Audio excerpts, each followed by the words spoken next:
Good evening. It is 6:31 on September 19th, 2019. This is the regular board meeting for the Vernon Hills Park Board of Commissioners. Call to order and roll call, please. Commissioner Kessler. Here. Commissioner Robbins. Commissioner Moline. Here. Commissioner Baloo. Present. President Dorhoeffer. Here, if we could all stand for the Pledge of Allegiance, please. Pledge allegiance to the flag of the United States of America and to the republic for which it stands, one nation, under God, indivisible, with liberty and justice for all. Thank you. The first item on the agenda this evening is the omnibus vote agenda. Items under the omnibus vote agenda are considered routine and/or non-controversial and will be approved by one motion. If a separate vote on any one item is desired, it will be pulled from the omnibus vote agenda and voted on separately. Items included in the omnibus for this evening are the minutes of the regular board meeting dated August 22nd, 2019, payables Les Granger, and payroll through September 19th, 2019 in the amount of $809,640.63. Could I have a motion to approve the omnibus vote agenda? So moved. Second? Second. Roll call, please. Commissioner Baloo. Yes. Commissioner Moline. Yes. Commissioner Kessler. Yes. President Dorhoeffer. Yes. Comment on kindergarten payables? Is it in your script? Yes, just says comment. Okay. Just, you should mention that from here on out until Oh, the yep. kindergarten facility is We'll be paid paying off, for it and they're We reimbursing us. administer, Yes. but the school district pays for Yeah, it. so- So it's just, it's an audit item that we need to announce to the general public that, So just for clarification, as the kindergarten gets built, the payments will be made from the park district as part of our agreement with them. But then the school will be reimbursing the park district for 100% of the cost. So we're just acting as a liaison for them in the payments, but they will actually be the ones footing the bill at the end, so. Next item on the agenda is financial reports for the period ending August 30th. Marla, reports are on file? Yes, they are. Thank you very much. Could I have a motion to approve the financial reports for the period ending August 30th, 2019, pending audit adoption? So moved. Second? Second. Discussion? Roll call. Commissioner Moline. Yes. Commissioner Baloo. Yes. Commissioner Kessler. Yes. President Dorhoeffer. Yes. Next item on the agenda is the welcome to visitors guest public comment period. Is there anybody wishing to? Nope. Okay. Next item on the agenda is unfinished business. We have no unfinished business. We're going to switch it up a little bit, new business. The first item on the agenda is the annual affiliate review. And with that, we're going to start tonight with the Vernon Hills Stingers. Could I have the representative for Vernon Hills Stingers step to the podium? Let us know your name and give us your report. It was there last year.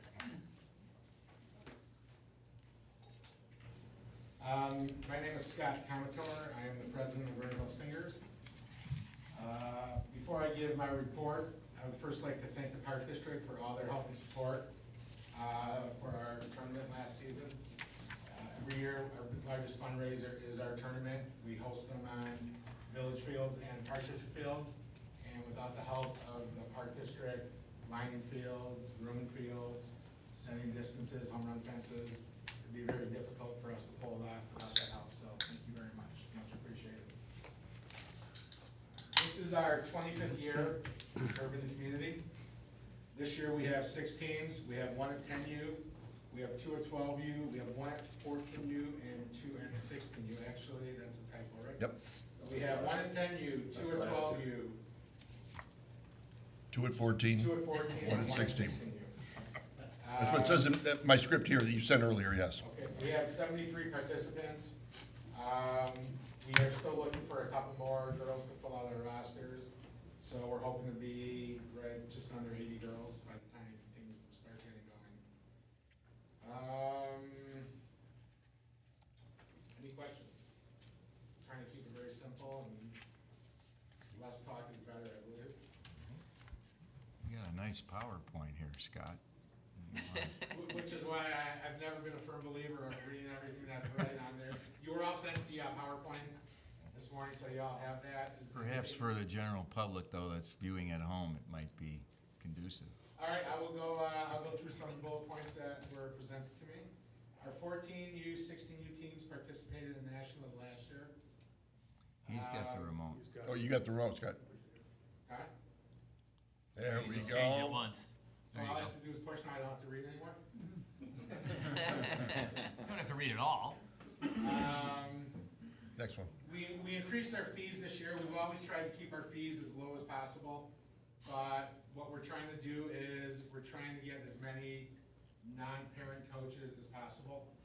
That seems to be one of the biggest complaints throughout the years, that other people feel parents aren't good coaches, they favor their kids, and frankly, I've seen good parent coaches, bad parent coaches. I've seen good coaches that get paid, and I've seen bad coaches that get paid. But we have to keep up with what everybody wants, and people are saying they want that, so we're gonna continue to try to give it to them, but it comes at a cost. So we try to beef up our fundraising a little bit to offset some of that, and we also had to raise our fees $100 per age group.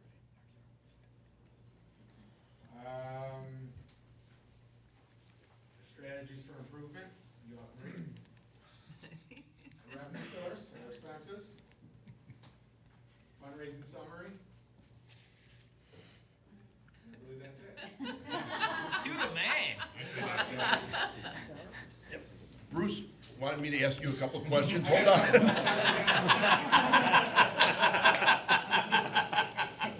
I spoke with him earlier, he said we're okay. We're good. Any questions for the Stingers? Thank you very much. Thank you all very much. Next is the Vernon Hills Soccer Club. Good evening, Andrew Reback, computer comes from the soccer club. So, we thought we'd start off with some statistics. Players, we have approximately 625 players in the recreational program that we registered through the park district. That's in spring and fall, slightly down from prior years. We're seeing a little bit of a decrease at both recreational as well as the younger travel ages. Trying to get a handle on that. We're putting some additional focus on both communication as well as our director of coaching is going out, spending more time with the recreational families to try to nurture and cultivate that. Travel, last year we had 15 teams, about 165 players. This year, we're at 14 teams, about 185 players. So one less team, 20 more players. Those numbers have been pretty consistent for the last probably 3 years, at least. We have teams from U19, U19, and we added an additional coach this year on the travel side. Again, our director of coaching, who is with us for his 3rd year now, is just trying to have more consistent coaching across the entire program. So that's something that is a strategic direction that we're working on. From a financial perspective, we maintained our fees this year. Our cash flow is looking okay, and operating within our budget. The tournament, which you will remember last year, we partnered with SMP, and they basically run the tournament now. We still host. It was a great tournament over Labor Day. We had almost 300 teams out there, 3,500 athletes, about 12,000 total attendees over the 4 days, Friday through Monday. Thanks to James and John and everyone that picked up the slack on the fields and getting everything ready. Again, just like Scott said, we can't do that type of tournament without the help of everyone here, so appreciate your support on that. From a state of soccer perspective, we mentioned last year also our affiliation with the DA, the Developmental Academy.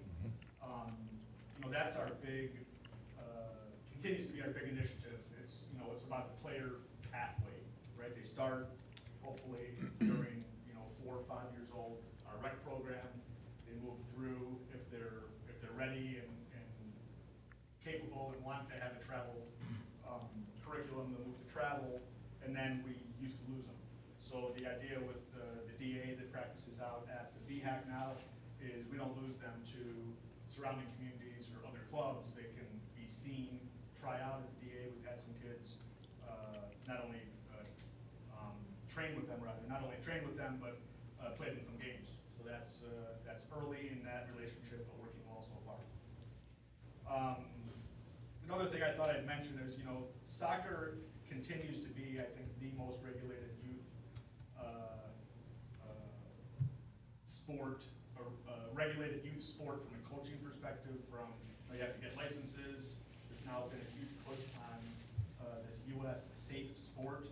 So not only coaches, but board members, volunteers, team managers, anyone that has information about the kids have to go through pretty intensive, about 4 hours online to have access to printing a game card and being able to arrange stuff. So it's a little taxing on our rec coaches, which are parent coaches, to have them sit through 4 hours while they're managing their family, working, et cetera. But it's something that has come down from U.S. Soccer, so we're doing our best to abide by that. Yeah, financially, it's a cost of $18 per person, and that's something that we now work into our budget. So it's a little bit of a hit there.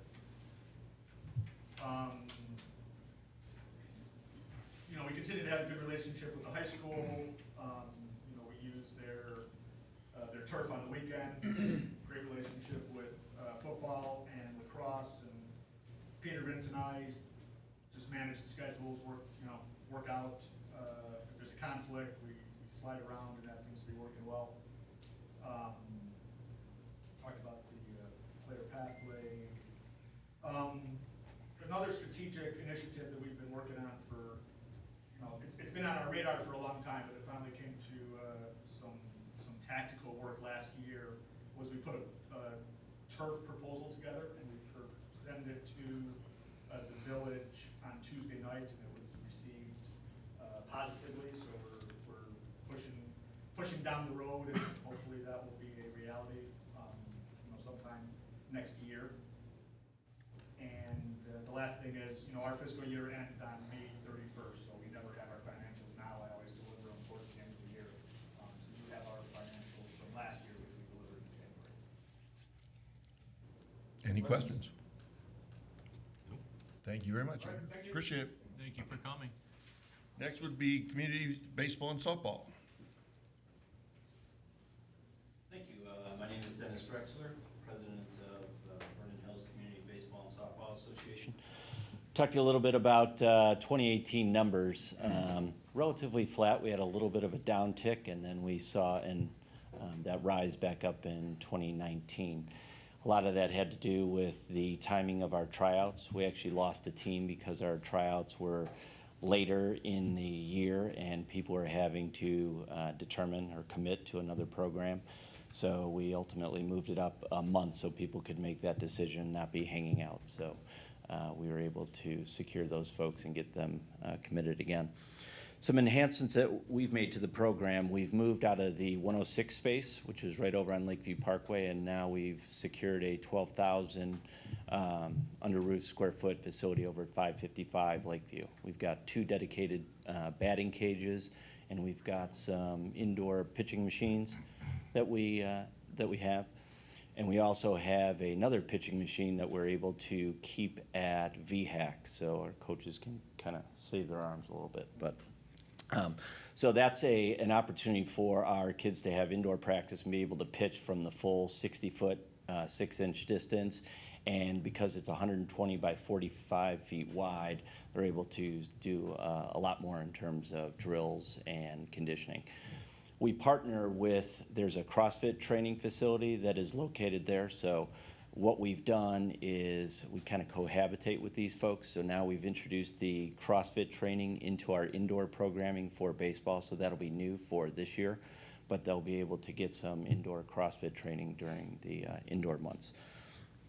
We've also created a new board member position, Director of Communications. It's a way to outreach back to some of the parents and folks in our community. So they're leveraging social media, they're talking to our parents, you know, kind of thumping our chest a little bit and letting people know changes that we're doing, make sure that they're aware. Because one of the things that we found is that when we're communicating through the coaches, that messaging doesn't necessarily always get back to the parents, so we wanted to make sure that they're in the know. This year, we also participated in the 4th of July parade. We had over 100 kids participate, and what was interesting to me is that was one of the most exciting things from all of the parents. Out of everything that we've been doing for baseball, the most exciting thing that they had was the 4th of July parade. So that's obviously something that we're going to continue, but I think most importantly is the messaging is that none of these kids are going pro, and having a best youth experience is really the priority. And as long as we continue to drive that message, we're going to have success. From an expense standpoint, our fees have been flat. We haven't had to raise them. We've had some tournament issues in 2017. We were able to secure all 4 of them in 2018, so we saw an uptick in terms of our revenue there. But we're shifting our tournaments later into the year, and that's going to be proposed to both Park District as well as the village. But reason being is we were snowed out of 2 of our tournaments this year. So that's a problem when you're playing baseball. So we're trying to not only create weather that's going, or hopefully be in a situation where the weather is cooperative, but we're also running into situations where A tournaments we're divided into both A and B. So our A tournaments, a higher caliber of play, we're unable to get a lot of local teams. They don't want to allow club teams to come in and play because they think it's unfair competition. But many of these communities are just B communities, and they just don't have the A teams, so we kind of falter during those A tournaments. For example, we could have between 48 and 55 teams in a B tournament, and we may only have 20 in an A. And since those are one of our 4 revenue opportunities, we're looking at possibly doing 3 B tournaments and 1 A. So that's going to be new for this year. Also for 2019, the following year in 2020 is going to be a uniform refresh year. So every 2 years we go back and kind of refresh it, rebrand it a little bit. We're trying to create more wearables for parents and things to support the program in the community. We're working with Sports 11 to make sure that those things are available to all of the parents. Lastly, we're trying to integrate with the high school to do position nights for training. So we have folks from the high school where kids can do volunteer hours for college, so they can come over and say you're a catcher. We can have a catcher position night where they'll come over and help train some of the younger kids, show them some drills, and it's a great relationship that we have with the high school that way. Any questions for Dennis? Thank you very much. you. Appreciate it. Next up would be the Lady Cougars feeder basketball. Rocco Pasul. Rocco. Not Nice. here. Lady Cougars. Trying to fill his shoes. Still the Lady Trust me, Cougars. he wore, yeah, Still? he wore small size shoes. Thank you. So I'm good then. You're fine. You've already got bigger shoes than Rocker ever had. Sure.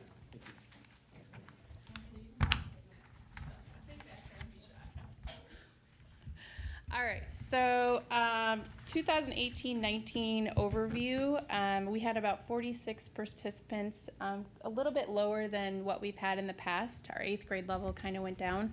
Our fees went up by $100 because it was a new uniform year. So those will go back down this year. We had about 35 to 40 games, and we have about 30 practices, and everything takes place at Vernon Hills High School for the games, and for the practices, it's between Vernon Hills High School and the Park District. So we thank you for the gym space that we get from you guys. Our coaches have background checks, coaches clinic with Paul Bretner, sexual abuse awareness policy, and CPR training, so that they're all ready when one of those parents gets a little excited in the stands. We also have a very good relationship with the high school, obviously because my husband is the varsity coach over there, so it's kind of easy to make sure that we're on the same page and feeding girls into him. We appreciate all the things that the Park District has done with us, and we wouldn't be able to have our meetings and things like that without you guys, so thank you so much. Our 2019-20, we have our tryouts September 25th and 29th. They're a little bit early this year due to gym space at the high school, so we're hoping that new gym helps us out over there when that gets built. We hope to have our team selection by October 1st. We're hoping to have 4 teams, 5th through 8th grade, and at least 12 participants on each team. We have to renew our insurance certificate by November 11th, which we will do. And we have a nice round robin that takes place at the high school where we invite 4 other programs, and it's a good kickoff session for our program. We also do fundraising activities at local restaurants, and we have a spiritware store through our distributor, and we get a percentage of that as well that goes back to the program.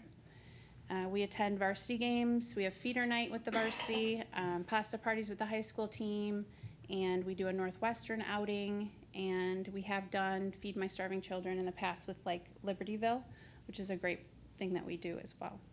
And then I always welcome any feedback from anyone. They're welcome to email me, and Melissa here, Melissa Loik, will present on our finances to you.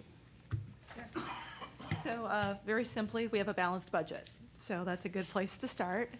As we look at going forward, 2019, 2020, we kind of use this as a year to do a ground up, a zero-based budget to look at what we really needed, because enrollment has been down slightly over the last couple of years.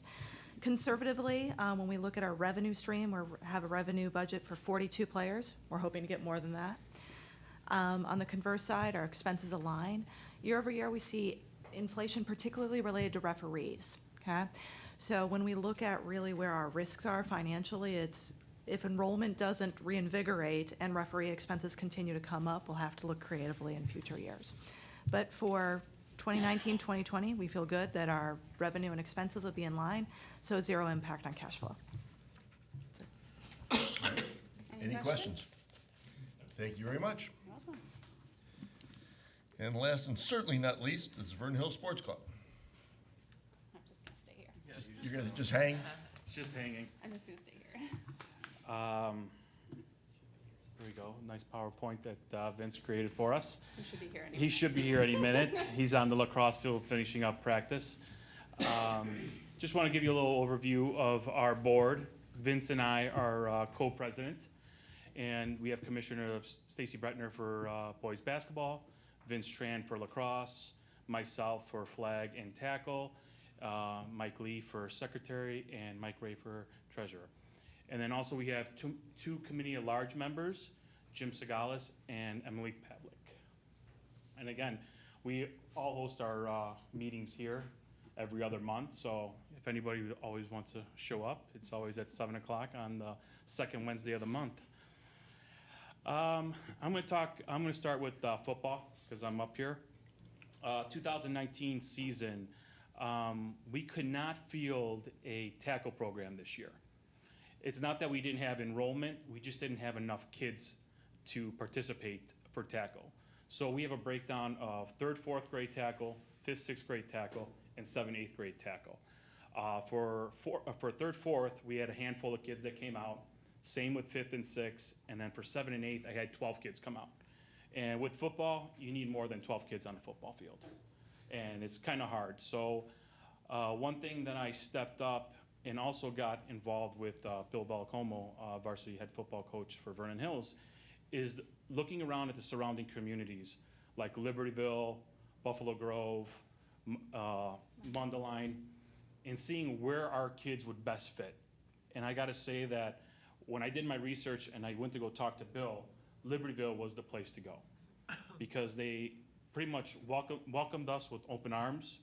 They waived the late fees for our kids because registration starts so early nowadays. Like they start registration for football in November. And so with our kids coming in the first week of August, they pretty much waived everything. So at the end of it, I took 14 players, and that's a couple from the 3rd, 4th grade, 5th, 6th, and then the majority were 7th, 8th graders that came along. And the rest of them decided to stay at home, or a couple of 5th, 6th graders decided to play flag for me. Next is flag. This year we had 45 flag players come out for the Youth Suburban Football League. Season runs middle of August through the end of October. This year we had 4 teams. We had 1 team at K2, kindergarten through 2nd grade, and then we had 2 teams at 3rd, 4th grade level, and then 1 team at 5th, 6th grade level. Flag program, again, price has always been about the same, so it's about $200. That includes a jersey and in the name your jersey as well, and then all the other costs for referees and all that fun stuff that we have to incur. So again, like it's a 7-week playoffs is on the week 8, so it's the last week in October. We practice twice a week at the VHAC. All our home games are played at the Vernon Hills High School Stadium. And this year we are also going to be hosting a playoff game at the end of the month, and that's going to be for our kindergarten, 1st and 2nd grade. So we're kind of excited for that. Coaches, we do a background check, we do CPR training, and then also with the Vernon Hills High School, again, we partnership with Bill Bellacomo, and it's unbelievable this year because the last year he went out with some health issues, so our program was kind of up in the air. So we got that going on, and then we have a Big Brother program. So I have about 4 or 5 varsity players, right from sophomore, junior, seniors, that come to the practices of the flag players, and they interact with them. And then also those Big Brothers are also my referees for home games. So the kids get to meet them on the field, and then also get to see them as referees. Junior Cougar Night is this Friday, so we're all excited for that. The weather's going to be nice, especially with the high school varsity team being 3-0. So I think it's going to probably be a packed house, and it's pretty much a good exposure for our kids.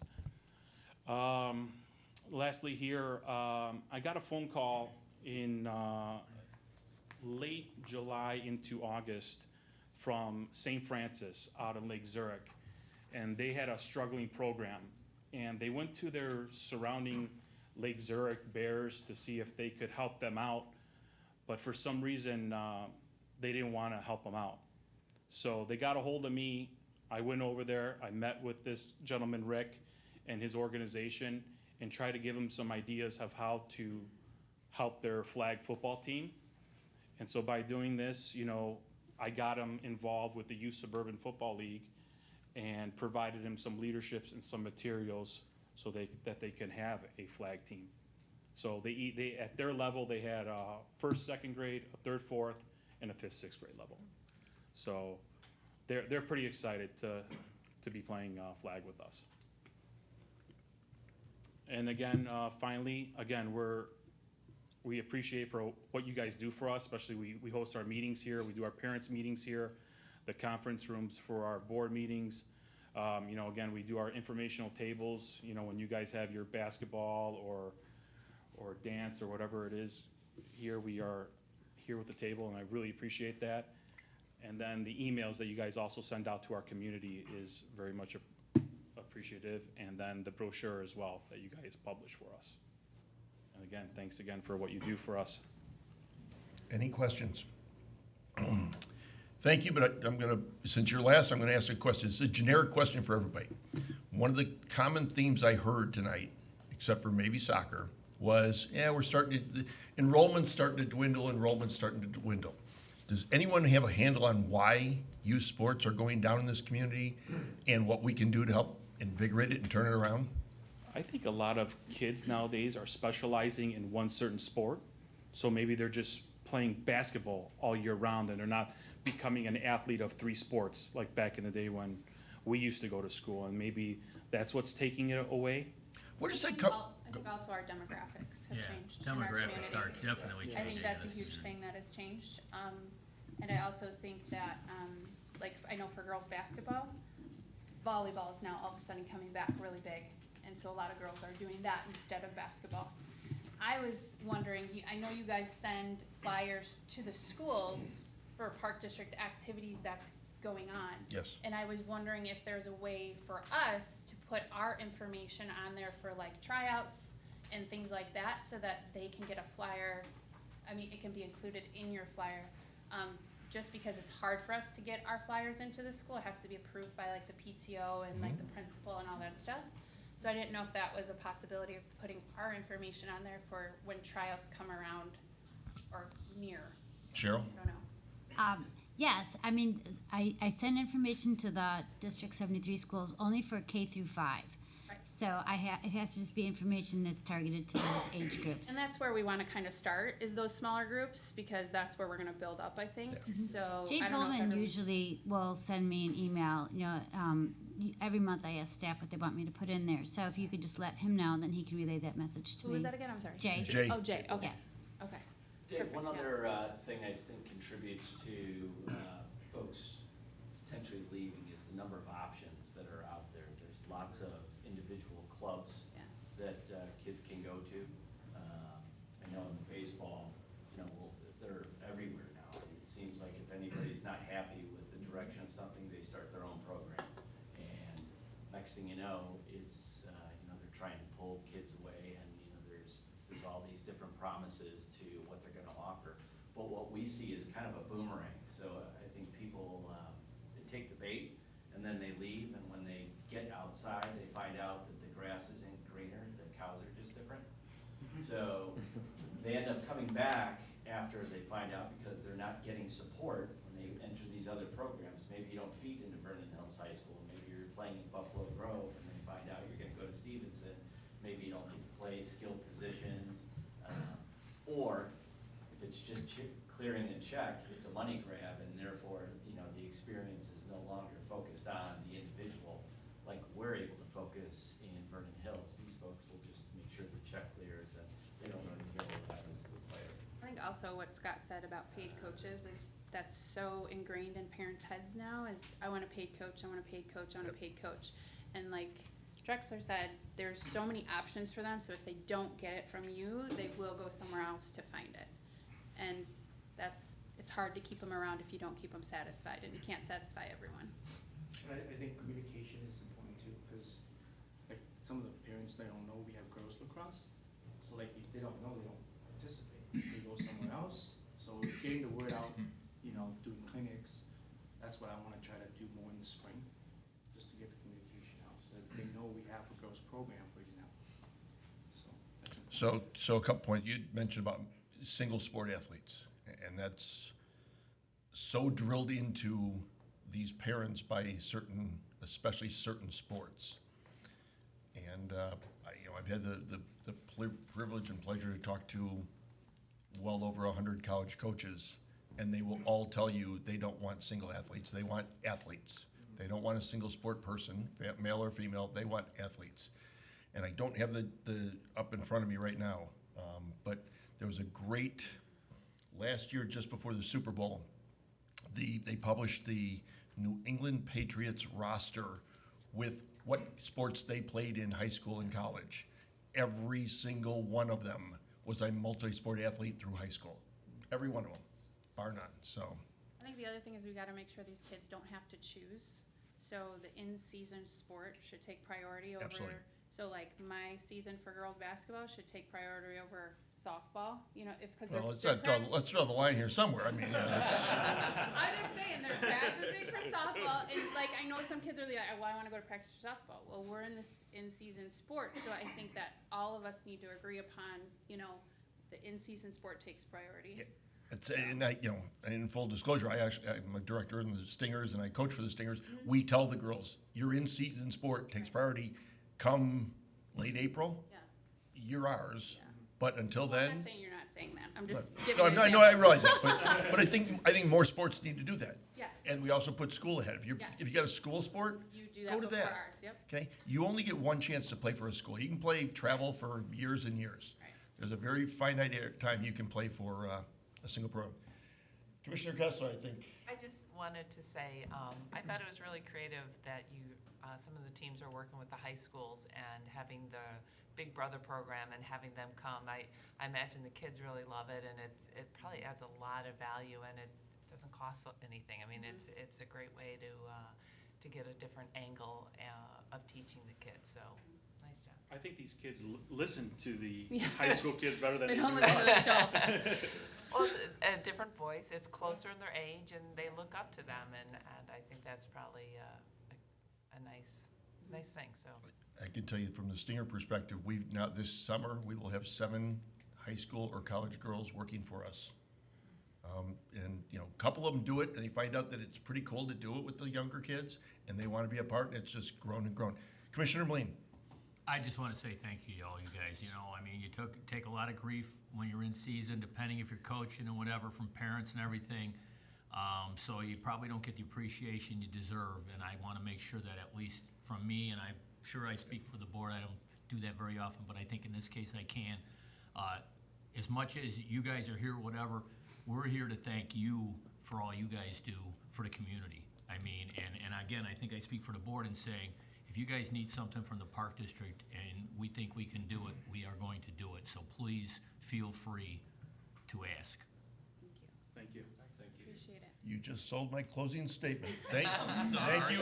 No, that's okay. Thank you. If there's anything we can do to help you, please let us know. And with all that, I appreciate you being here tonight. Thank you. Thank you. Now, as the crowd leaves in a mass exodus, we will go back to our meeting. Under new business, 2020-2024 strategic plan. Jeff, could you provide us an update, please? Yeah, just, I know we had a workshop prior to the board meeting this evening, and we have another scheduled staff and board workshop on Saturday, October 5th. And then from there,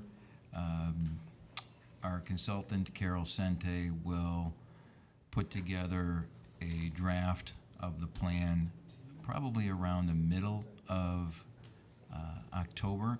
And then the game plan for there is for her to present a final product to the park board and the public at our October 24th, I believe it is, public meeting. So just wanted to keep you all on schedule with that. Very good. Any questions for Jeff?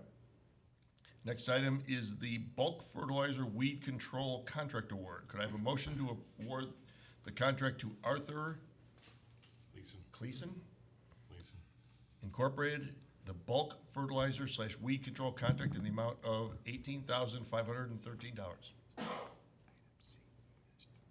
So moved. Second? Discussion. Come back to it. Okay. Roll call. I'm sorry, who made the second, please? Jim. Thank you.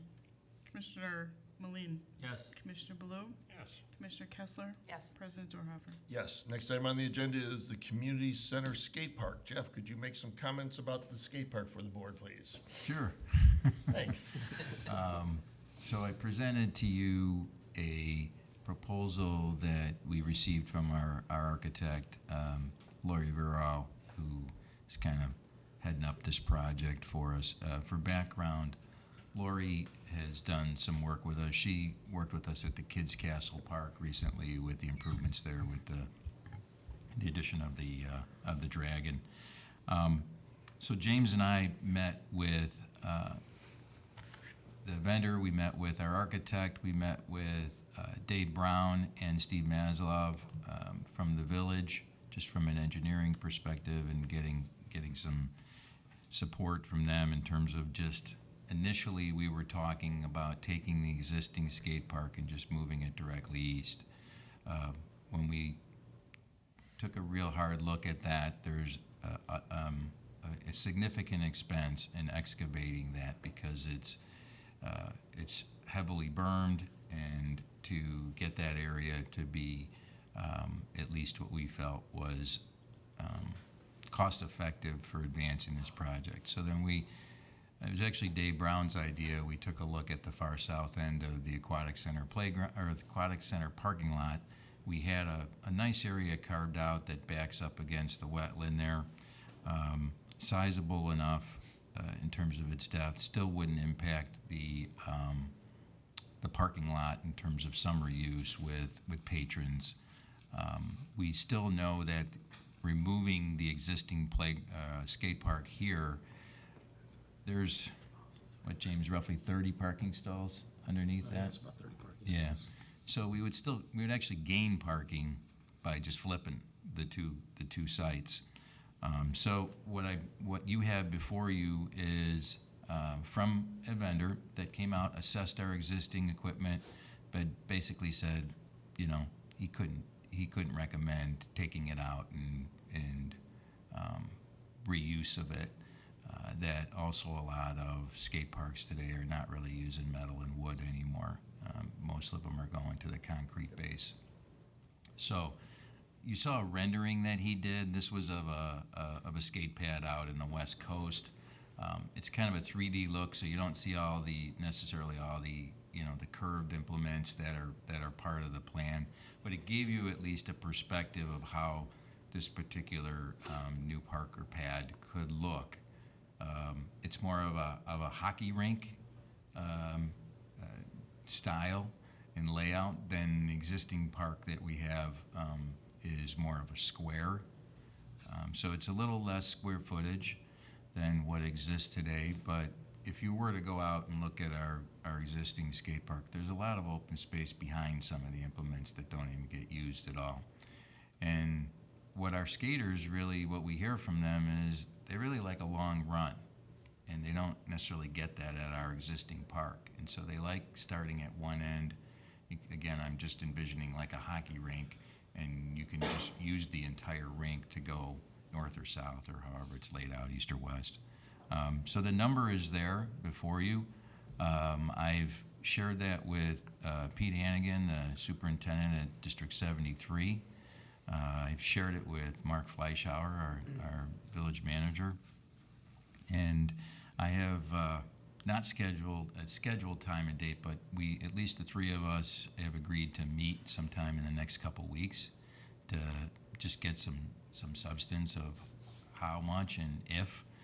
We've heard that at least the school district is going to help contribute to this relocation and build. We haven't heard anything from the village in terms of a definite support from a financial standpoint. What we've heard is that they've committed to the school district an amount of $200,000 towards road improvements, and that's really up from there. It's up to the school district to decide how they want to disseminate that 200. Maybe they want to give it towards all of this. Well, we already know that the school district has exceeded close to $750,000 already in road improvements on the existing kindergarten site. So I'm not feeling real positive about that $200,000 allocation coming back our way. You see the numbers there. We're a little shy of $300K. That's an all-in. That includes all your professional fees. There's demolition fees of the existing site. We've talked to the village. They said they would assist us with the demolition on the site, and we could probably get a couple of scrap metal guys to come in and just take the stuff off. And then in the current plans of the kindergarten center, there is monies in the bid to basically renovate the overlay that when we pull the equipment off, repave it, reseal it, just obviously clean it up so that it's a little more inviting as a thoroughfare. So I'm looking just right now, I'm not looking for you to give me a dollar amount tonight of what what you're thinking your interest is, or if you're not interested in a dollar amount. I'm just looking for direction so that when I meet with my fellow administrators, I've got at least some substance of what the board wants to do. And no, my last thing I do want to say is, from a capital standpoint, the skate park, I think we had it in 24 or 25. Yeah, so it would have been 5 So years it from might now. not have been in this particular plan that we adopted earlier, but it's something we know we have to I was just gonna address. in say, terms of- I mean, at some point, we were gonna have to renovate it anyway, so. Right. Maybe not to the, you might have kept the same location and just moved some Newer equipment. newer equipment. We're relocating it to the south, and the aquatic center is going to require some excavation, and that's what adds a little bit more of the cost. Commissioner Blue? So location you're looking at in the south parking lot, it's in the parking lot, correct? Yes, So we're on the asphalt. Oh, we are? Yes. we are on the asphalt of the parking lot, yes. So two concerns I have, because I'm, Yeah. Number we were just one. Talking about that. number one is, I believe that is the proposed staging area. Oh, yeah. The what? For the lineup of cars for the kindergarten, Yeah. if I remember correctly. It does extend that far, yes. Okay, It doesn't extend that far. The actual design of the lineup comes just inside. So the location that we're proposing for the park, the skate park, is the very last row, and we were gonna queue cars just in front of that. Not, what you see there is not what the final product, that we can move cars in front of that island, that You- double island. Can you show us on here See, where? Here, here's the, I'm assuming this is what he means, right? You're I don't gonna, know, that's what, I don't know. here's, you're saying the skate park's gonna go here, and the road is gonna, and the lineup is gonna go here, right, Jeff? I mean, is that just, Look at either one. So this, This is the trying skate to park get my now. bearings here. Yeah, so so back. you're moving it we're back here. Back here. This is actually better, Dave's got a better perspective of it. So this is Oh, where, so it's already back this is there. where we would put it. So the queuing would come all on here, and it would come in here. So it would be in front of these islands. We would barricade this section would be completely barricaded, so no cars could come, and a portion of this barricaded. So at least during the summer, when we have the aquatic center open, cars could still park in here, and they could still get through and out. Okay, So this is really the area we're talking about for the skate park. so nice, Okay? The queuing is in front of that. Gotcha, okay. okay. I did spray paint it, so in the daylight, you might be able to still see the yellow spray paint out there. So the second concern I have is for large delivery trucks for the pool chemicals, anything like that, if they have to I swing it kept it away around. from the dumpster area, far enough for them to nose and back down. Some of those guys have to swing it around to back it up, Mm-hmm. back up the driveway and stuff, and is there gonna be enough room to Yeah, make move, sure to there's move a enough semi? clearance. I mean, Yeah. I'm talking about a semi. We have it far enough, it's about 15 spaces away from the two driveways going up to Family Aquatic Center, the back. So I'm pretty confident they'll be able to come down the drive, make the turn going east, northeast, and then be able to back south into either the brick paver driveway or the asphalt driveway. Okay. Right, those were my concerns.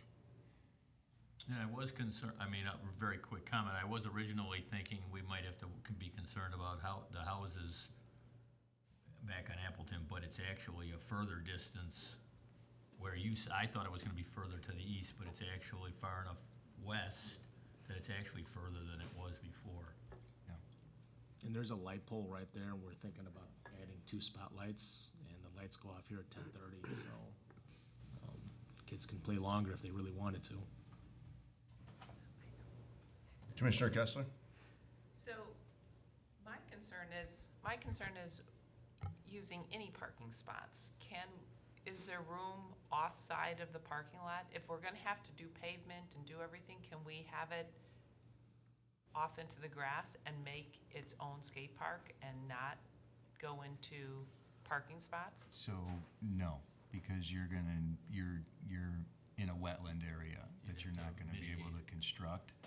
And the second part of that is you would have to do some significant excavation, not unlike what we would have had to have done if we just Right. moved it directly east, where this particular excavation, you have a sub-base as the asphalt parking lot, and so you don't have to do anything with that. You're just building it right on top of that, and that's a big cost savings. Well, I guess I'm Double concerned. the price.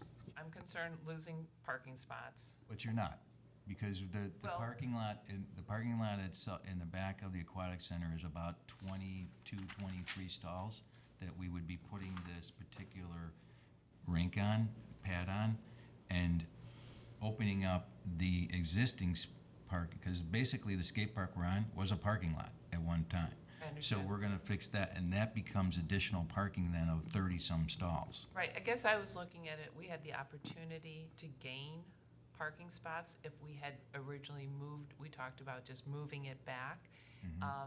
And I guess, anticipating what this building and the kindergarten building and what parking needs are gonna be. And with the Family Aquatic Center and programming, I just feel like my concern was just to try to make sure we get as many parking spots that we could.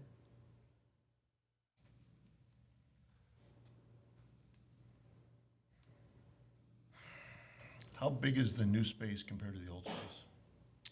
Current space is about 7,000 square feet, of which you're at about maybe 5,800 of it is actual usable space. The other 1,200 square feet is around the perimeter that we don't use. The pad that's proposed here is about 4,000 square feet. So it's significantly smaller than the current usable. Couple thousand square feet That's less. significant. Yeah, It's a third smaller. but it's a completely different layout. I understand that. Yeah. I understand that. Yeah. And from what I see on the design, I mean, right now we have like a half pipe, if I'm using the words correctly. I mean, it seems like there's some nice big elements Yeah, there. I think we can, as I mentioned, we can talk to the vendor about if there's specific amenities or elements you want to put on it. We can talk to them about adding that. Yeah, he just basically took a footprint of what he did out at a pad out in Los Angeles area and put it on. But we're basing cost based on this design versus. He's basing cost on a 4,000 square foot concrete pad, and you can put your different implements on it. Yeah. So that would be additional things we would need to budget for. Potentially, yeah. If you, yeah. Again, I can't. When you look at that 3D rendering that I gave you, I'm not sure. There's some. It looks like, amenities there in looks there. like some sloping, these but are- it doesn't look as high. I guess I would want to talk to some of the skateboarders to find out what their needs are, because to me, what we have seems, even though it's old, it seems a little more exciting as far as So what skill I'm looking level. for is just direction from the board, because we can schedule with the vendor and the architect to provide you some renderings and get input from kids as well, in terms of what they'd like to see. But what you see before you is basically what we said. We got about 250K is what we're looking at to advance this project.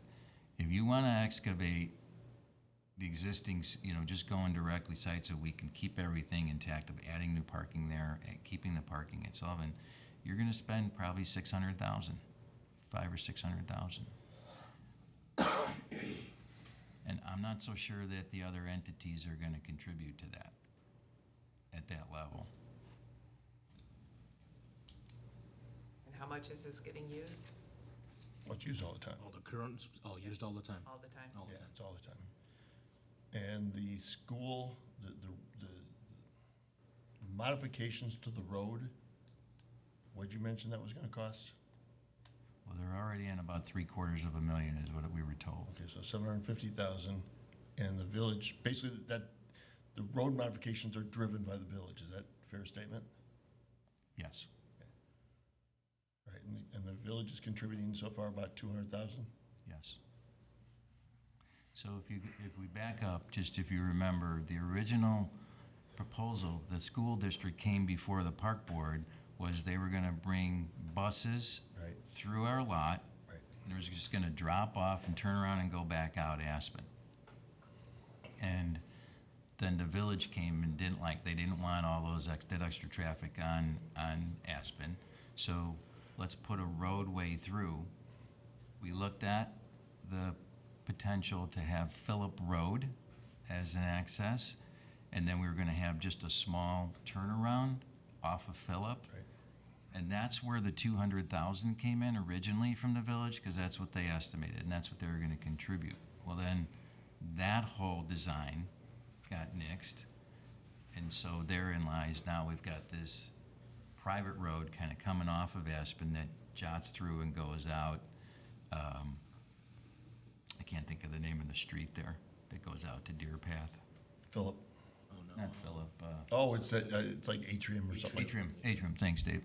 And then, obviously now, this two-lane road coming through our lot that connects as well. So when you add that, that far exceeds the initial design of the 200, and that's where I think we run into a little bit of I'll just say a roadblock, for no pun intended, in terms of, the additional work. And the school district sees that as well, what they've had to put into it. And it's not just road, the road improvements, there's a lot of site improvements that go with that, all the civil work that goes with that, and that's what drives up the cost. I have another question on just the size, because you're talking about that. If it's being used all the time, how many people are using it, and what size do you need to be able to accommodate X amount of skaters if we're going smaller in size? I think that's a question for the skate vendor. Okay, but if we're talking need about NRP. direction of funding and we're not sure, I'm not sure this is big enough, I'm not sure if it has amenities, so I'm not sure what the fundings would be for this. And that particular vendor is gonna be at the NRPA conference, so we can spend some time visiting him and, talking to him more about this. I think we being, James and I, in just the village engineering staff that have been out there, we feel pretty strongly about the location at that south end of the aquatic center being the best plausible site than what we had to do out here and moving it east. Because it would require us to eliminate some of the walk path back there. There's also, there's a safety component here. The more we think about, you got 2 lanes of traffic with parents coming through, and you got a skate park right next to it. Even though you may have some concrete barriers up, kids can jump out of that. And so having it a little bit removed from the queuing, and it makes me feel a little bit more comfortable from a safety standpoint too. We do have in the plan as well we have a little offshoot concrete pad, and then we're recommending a 15 by 15 shaded canopy out there as well, where we would put benches because of this existing location, extremely shaded, and we got benches back there, and the kids like it. That would not be applicable at the south end there, so we put that in place as well. So that adds to it. There's 15% contingency in that budget. Those are your unforeseens. You start, getting into things, and, that doesn't mean it's gonna happen. So.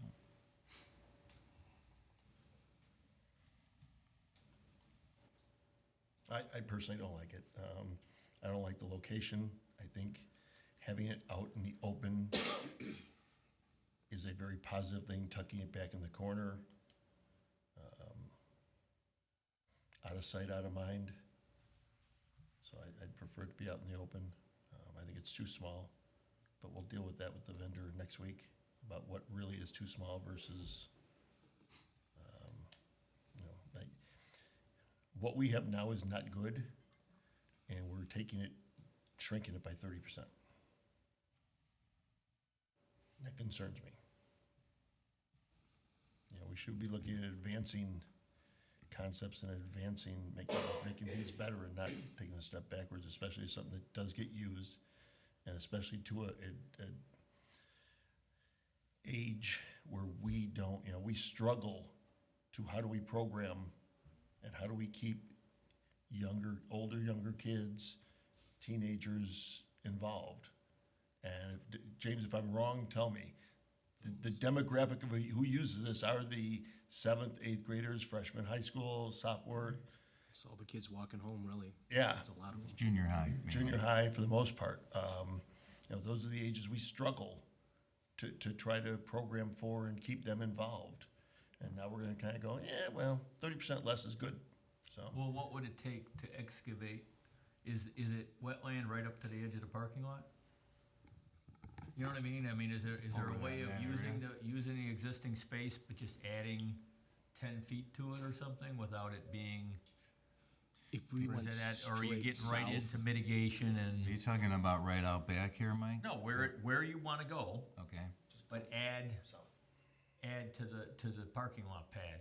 Yeah, again, what we'd have to do then is you're gonna, with the excavation, you're gonna have to put the sub base in, and that's where the cost really rises, because you've already got an asphalt parking lot that you're gonna put this thing on, and so the cost there is minimal. And I get it. Yeah. I mean, but you're not adding a full pad, would it, is the cost, If you is wanna it get still equal like, square you know, it's gonna footage, cost you 50% of what it would cost you for the full thing, cause you still have to do it, or is it only 20% of if you had to relocate it and well, if create an entire new pad? the board's desire is to keep, to get an equal pad out there, then you've got a proposed 4,000 square foot pad. You're gonna need to add at least another 2,500 square feet. So That's 50%. that's gonna be a pretty heavy cost, that's all.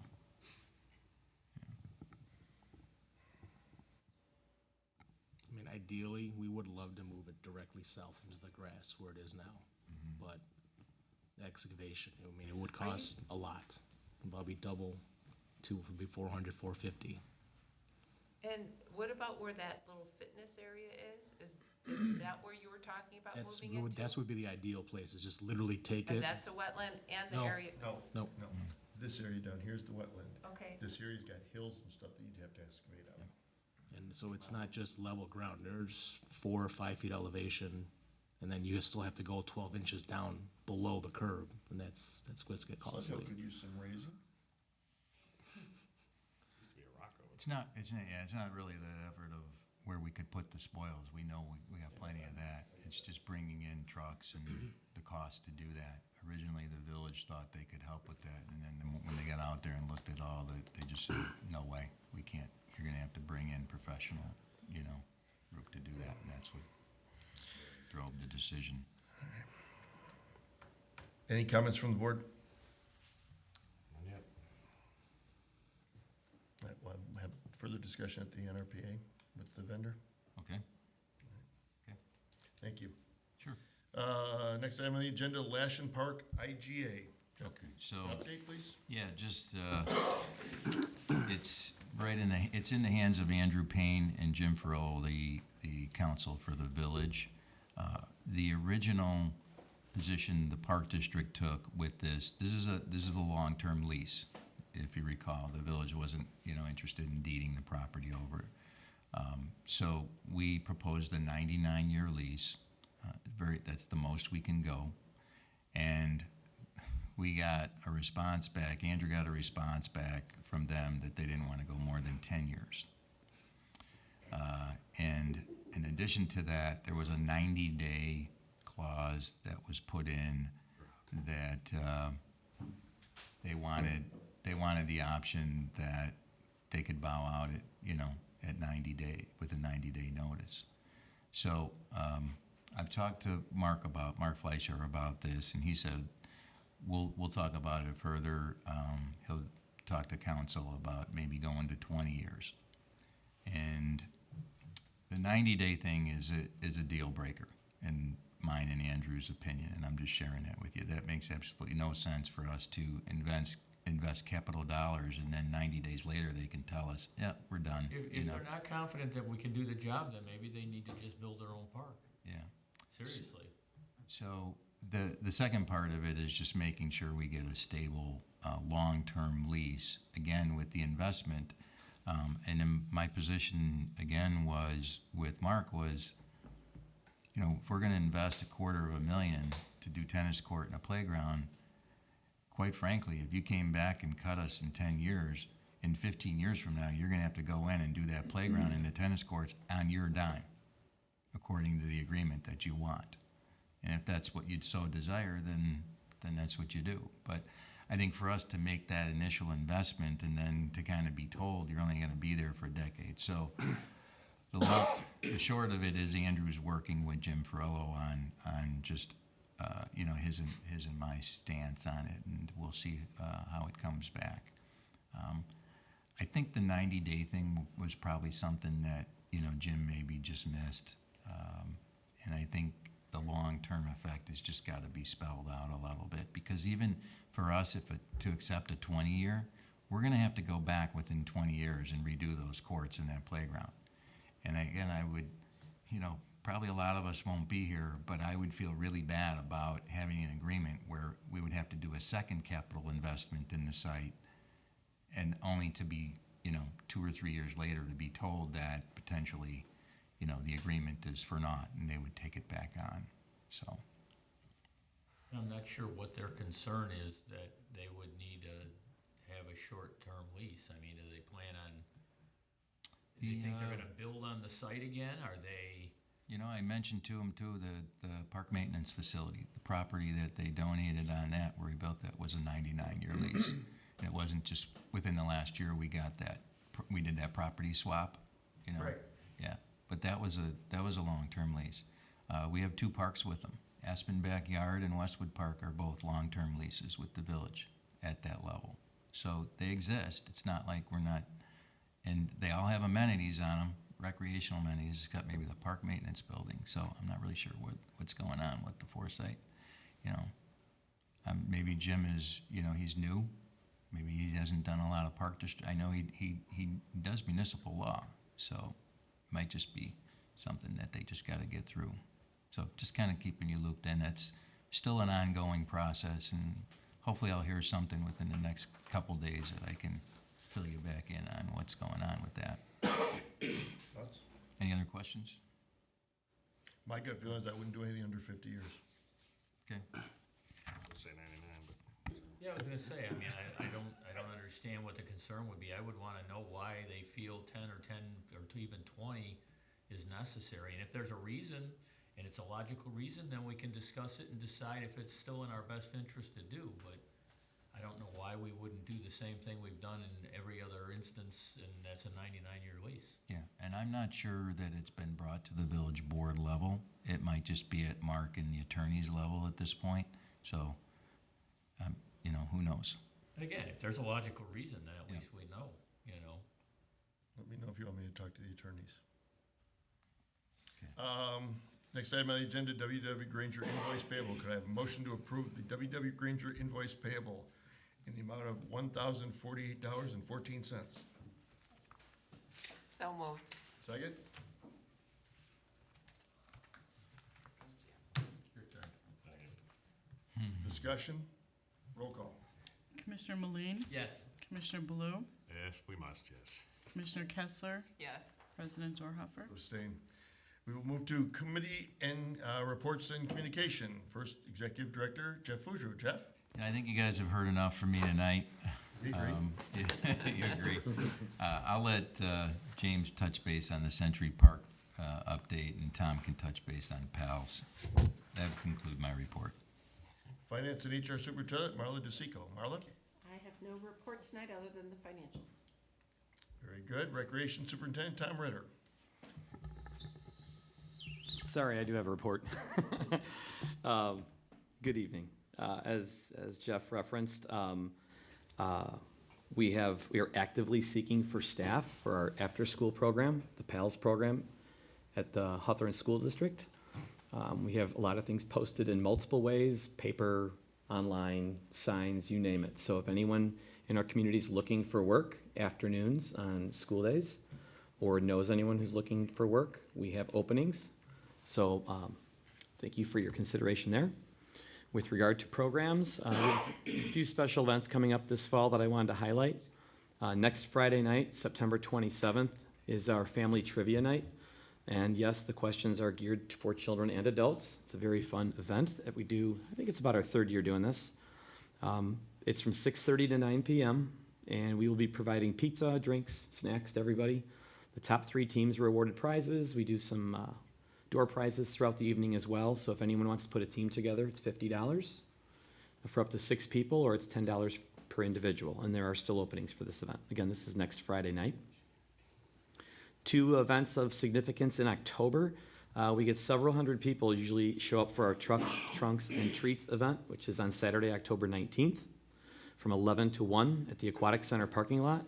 This is when the children come out dressed for Halloween, and they're trick-or-treating at a variety of different vehicles, mainly trucks and tractors. They get to climb on them, sit in them, and in addition, we offer hay rides. The tractor pulls up in the circle drive at the Aquatic Center, and we provide free hay rides. And we encourage people to bring their pets out as well, their leashed pets, that is, to come out for the event. And it's $3 per child, and there's no fee for the adults. And then one of our biggest events of the year is Fall Fest. And Fall Fest is scheduled for Friday, October 25th, from 6 to 9 p.m. at the Sullivan Center. Again, this is for those that aren't familiar, it's a indoor trick-or-treating. We get several organizations and businesses in the community that come into our gymnasium and give out treats to the children. And in addition to the trick-or-treating event, we also have a craft, we have a magic show, we have storytelling, a lot of things that go on in the facility. So it's $3 per person, and children 2 and under are free. We also use the new gym that we have, the Gym B, in the back of the facility to have a bunch of inflatables and games set up. So there's a lot of things for the children to do. Again, that is Friday, October 25th from 6 to 9 p.m. And this one's down the road a little bit, but I wanted to highlight it because since we started this 5 years ago, it sells out every year. We have a family New Year's Eve party on New Year's Eve, December 31st, and it's held from 4 to 6:30 p.m. So people can enjoy all the activities that would take place at a New Year's Eve party, including the countdown and the ball drop with the balloons at 6 p.m., and they can still have their evening free after that. So for that event, we have a DJ and dancing. That's the core event of the evening. We have ice cream available. There is pizza and drinks available for purchase. And we also open up the gyms for the kids to play some games and run around. So that too is open for registration now, but that will sell out sooner than later. Probably our largest youth sport for sure is our youth basketball program. Youth basketball leagues begin play in January with practices in December, but registration takes place in October. I should say now, but the deadline to register is October 20th. And then we have a mandatory skill day on Saturday, October 26th. We usually have in the neighborhood of 250 to 300 kids in all ages from 1st grade through 8th grade, boys and girls. So we encourage you to register sooner than later. Registration is available now, but if you do wait beyond October 20th, the fee does go, there is a late fee for that program because there's a lot of preparation involved, recruitment of coaches, etc. So please take the time to register for that now.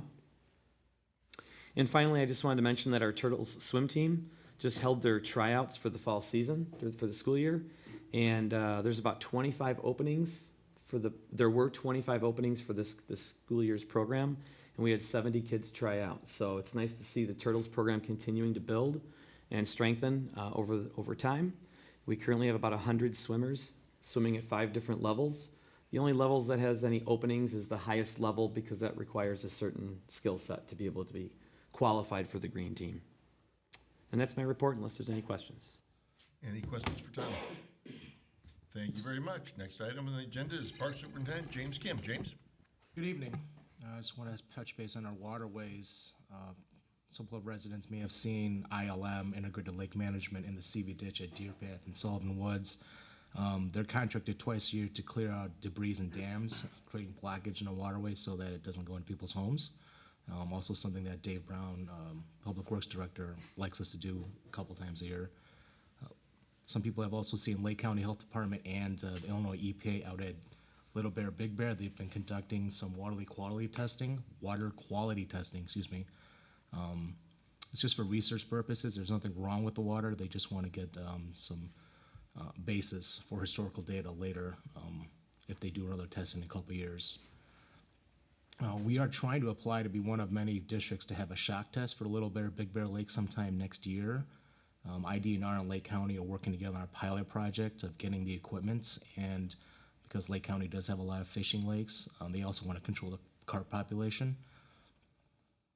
And lastly, fishing has been very huge, especially at Little Bear, Big Bear, and they're calling it the CV ditch, which is Firethorn, Willow, Evergreen, the CV ditch. Somehow it all encompasses there.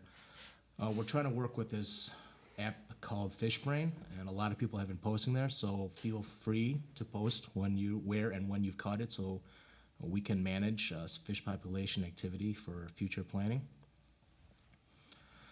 Trees, we've planted about 120 trees this calendar year, despite removing nearly the same number. Actually, it's probably more like 150. We are working to diversify the species of trees and where they're planted. So if any residents have concerns about a newly planted tree, please contact us. Or if residents have questions about tree removals, please also contact us. I just want to make everyone aware that many species planted at the same time. So many of the willows were planted at the same time and they're all declining at the same time. Or our climate just can't handle, the climate here is no longer sustainable for many tree species. So those are some reasons for a lot of the clearing we've done recently. And lastly, a Century Park South update. Copenhaver is scheduled to come out Monday. I have several emails and basically a promise to come out Monday, Tuesday, Wednesday, and finish up the turf renovation. And we'll start working on and trying to finish by the end of the week the driveway. They did fail their proof roll 3 weeks ago, but we had just gotten rain.